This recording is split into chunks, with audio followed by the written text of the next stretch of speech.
Welcome back. Now, mayors from the world's major cities recently attended the C40 Cities Climate Leadership Group Mayors Summit. They have wrapped up 3 days of discussions on the impact of climate change on the planet. Viewers, Anita Powell attended the conference in Johannesburg and has this report.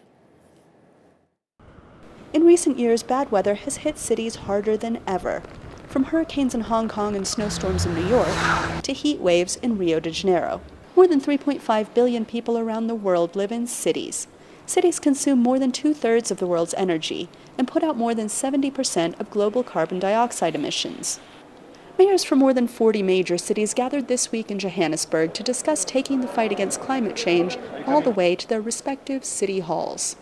The event's host, Johannesburg Executive Mayor Mpho Parks Tau, says cities understand the effect they have on the world's climate. Cities are really where the rubber hits the road, figuratively and literally. I mean, we're responsible for public transport planning, public transport provision.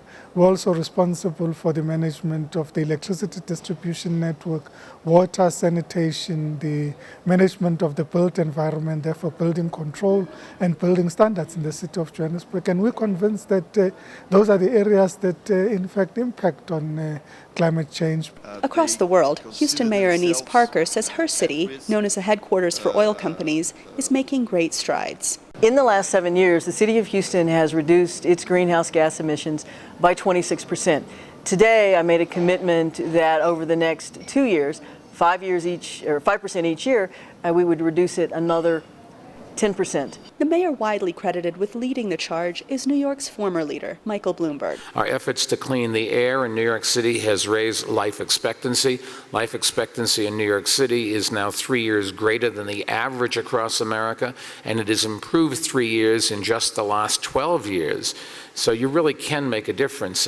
The mayors say they are convinced their efforts will help the fight against climate change and keep residents of their cities, both animal and human, a little more comfortable in the long run. Anita Powell, VOA News, Johannesburg.